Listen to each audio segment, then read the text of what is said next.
শুরু হয়েছে 2024 বইমেলা। বইয়ের মেলায় ভিড় জমাচ্ছেন অগণিত বইপ্রেমী মানুষ। শুক্রবার সেই মেলার ভিড়ে সকলে নজর কাড়লেন পরম্পরা আয়ুর্বেদের কর্ণধার ডক্টর দেবব্রত সেন। মিশে গেলেন সাধারণের মাঝে, ঘুরে দেখলেন নানা বই স্টল। বইমেলার আনাচ কানাচ থেকে বইপ্রেমী ডক্টর দেবব্রত সেন খুঁজে নিলেন নিজের পছন্দের বইগুলি। বাঙালির রক্তের সঙ্গে মিশে রয়েছে বইমেলার আবেগ। কোথাও গিয়ে যেন ফিরে আসে ছেলেবেলার স্মৃতি। আমাদের একটা আন্তর্জাতিক বইমেলা, আপনি এখানে এসেছেন, আপনার সবথেকে প্রিয় বিষয়টা কি? দেখুন, বইমেলা হচ্ছে কোথায় যেন একটা রক্তের স্রোতের সাথে মিশে যাওয়া, আমাদের ডিএনএর সাথে মিশে যাওয়া। বইমেলাটার জন্য সারাটা বছর অপেক্ষা করে থাকি। যখন ছোটোবেলায় বাবার সাথে আসতাম, তখন ঠাকুরমার ঝুলি, ঈশপের গল্প কিংবা পঞ্চতন্ত্র এগুলো নিয়ে ছোটোবেলায় খুব ভালো লাগতো। বিবেকানন্দের ছেলেবেলা এগুলো পড়তাম। তারপর আস্তে আস্তে ধরুন বড় হতে থাকলাম, তখন আস্তে আস্তে আশাপূর্ণা দেবী, হেমেন্দ্র কুমার রায়, তারপরে বিভূতিভূষণের বিভিন্ন যে সমস্ত চাঁদের পাহাড় বা অন্যান্য গল্পগুলো আছে বিভূতিভূষণ বন্দ্যোপাধ্যায়, সেগুলো পড়া শুরু করলাম। তবে এবারের বইমেলায় বিদেশি বইয়ের সমাহার তাকে বিশেষভাবে আকর্ষিত করেছে। পাশাপাশি আয়ুর্বেদ চিকিৎসা শাস্ত্রের বই, গোয়েন্দা গল্পও তার ভালো লাগাকে কয়েক গুণ বাড়িয়ে দেয়। আমার খুব ভালো লাগলো বিদেশি গল্পের মধ্যে নিকোলাই অস্ত্রোভস্কির ইস্পাত, পাভেল চুজারিনের জীবন ভীষণ ভালো লাগলো। ওর বইটা আমি বহুদিন ধরে পড়বার ইচ্ছে ছিল, ওটা পড়তে পারলাম। আর দেখুন, আমাদের বই মানে তো ডাক্তারবাবুদের মেডিকেল বুকস বা আয়ুর্বেদের ওপর বিভিন্ন বুকস বা মেডিসিনাল প্ল্যান্টের ওপর বিভিন্ন বুকস, কিন্তু যখন বইমেলাতে আসি না, তখন আমি মনে করি যে গল্প গোয়েন্দা গল্প আমার ভীষণ ভালো লাগে। ওই বাঁধাধরা গতের বাইরে, শার্লক হোমস, এবং আমি বঙ্কিম উপন্যাস ভীষণ ভালোবাসি। আর আমার মতে পৃথিবীর সবথেকে বড় মোটিভেশনাল বই হচ্ছে আমাদের ভাগবত গীতা। আসলে বই তার কাছে অক্সিজেনের মতো। অক্সিজেন, মুমূর্ষু রোগীর কাছে যেমন অক্সিজেন প্রয়োজনীয়তা, আমার কাছে আমি মনে করি বই ঠিক ততটুকু প্রয়োজনীয়তা। আর বই ছাড়া কোনো মানুষ চলতে পারেন না। তিনি যেমন এখানে এসেছেন, তার ছোট্ট থেকে তার যে বাবা মায়ের সাথে তিনি কিন্তু আসতেন, সেই চলটাই তিনি বজায় রেখেছেন। ঠিক সেই জন্য তিনি আজকে কিন্তু একাধিক জায়গায় তার যে লাইফস্টাইল বা তার যে চেম্বার রয়েছে, সেই সমস্ত সব কিছু ছেড়েই একটু সময় হলেও তিনি কিন্তু এই বইমেলায় এসেছেন। এবং শুধু এসেছেন তাই নয়, তিনি কিন্তু তার পছন্দের বিষয়ে যে বই, সেই বইটিও সংগ্রহ করে নিয়ে যাবেন। পরম্পরার কর্ণধার তিনি পৌঁছেছেন। সব মিলিয়ে কি ছবি সামনে আসছে দীপাঞ্জনা?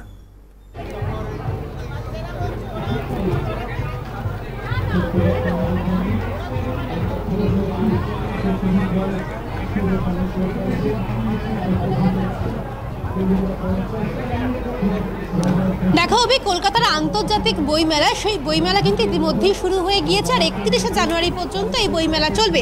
কিন্তু আমরা সকলেই জানি, বই একটা প্রত্যেকটা মানুষের কাছে একটা আকর্ষণীয় বিষয়।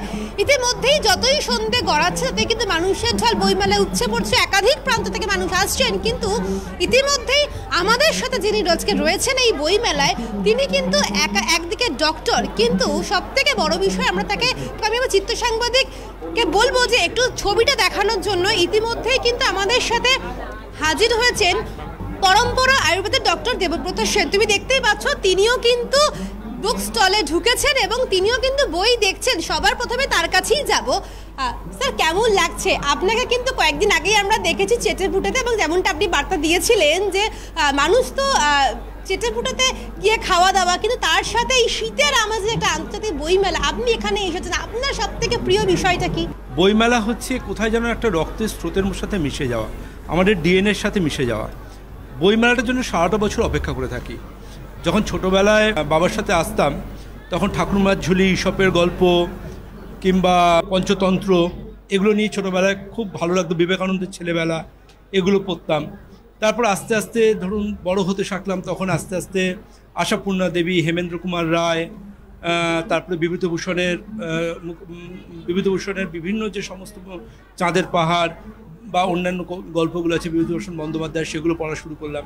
কিন্তু আমার জীবনের এবারের বইমেলাতে আমার খুব ভালো লাগলো বিদেশি গল্পের মধ্যে নিকোলাই অস্ত্রোভস্কির ইস্পাত, পাভেল চুজারিনের জীবন ভীষণ ভালো লাগলো। ওর বইটা আমি বহুদিন ধরে পড়বার ইচ্ছে ছিল, ওটা পড়তে পারলাম।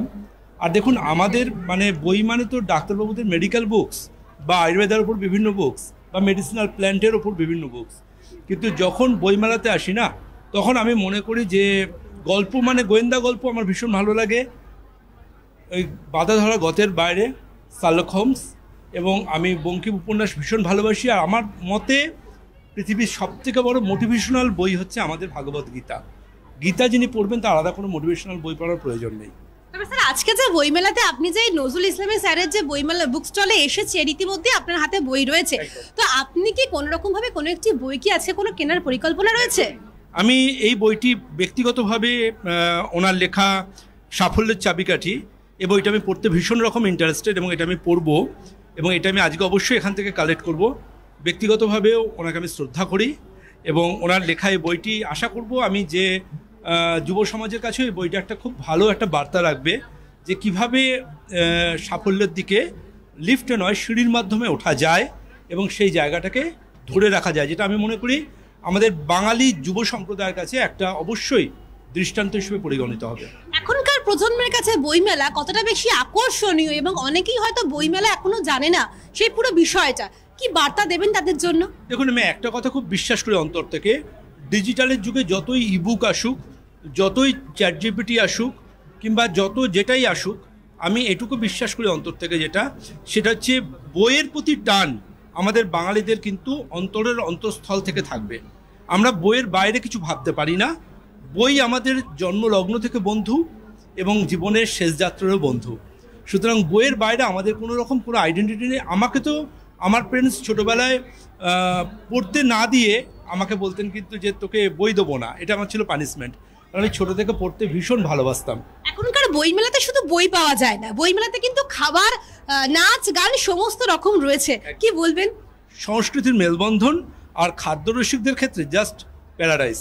আমি এটুকুই বলবো, বইমেলাতে আসুন, সবাই আসুন, শেষে আর কটা দিন বাকি, এবং আমি এটুকু আশা রাখবো মনের মতো বই সংগ্রহ করার পাশাপাশি অবশ্যই কিন্তু সাংস্কৃতিক উৎসবে সাথী হন, এবং অবশ্যই আমাদের বাঙালি মাত্রই কিন্তু ভোজন রসিক, তার সাথে আমরা আমাদের পছন্দের খাবারেরও আস্বাদন গ্রহণ করব। মোটমাট শীতের দিনগুলোতে বইমেলা হয়ে উঠুক বাঙালির অনাবিল আনন্দের এক নতুন রসদ।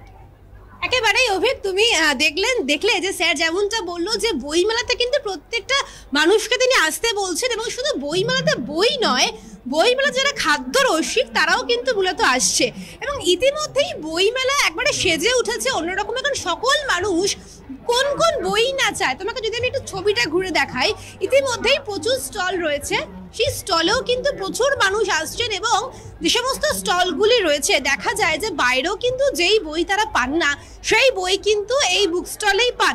তুমি দেখতেই পাচ্ছ সেই ছবি একেবারে ধরা পড়ছে ক্যামেরায়, অর্থাৎ বলাই যায় ইতিমধ্যেই কিন্তু পরম্পরা আয়ুর্বেদের ডক্টর দেবব্রত সেন তিনি কিন্তু এই বইমেলায় এসে উপস্থিত হয়েছেন, এবং তিনি তার নিজের পছন্দের যে বই সেই বই কিন্তু তিনি সংগ্রহ করবেন, এবং সকল মানুষকেও কিন্তু বলছেন যে বইমেলায় আসতে। অভিক, একেবারে দীপাঞ্জনা, বইপ্রেমীদের সারা বছরের অপেক্ষা থাকে কলকাতা আন্তর্জাতিক বইমেলায়।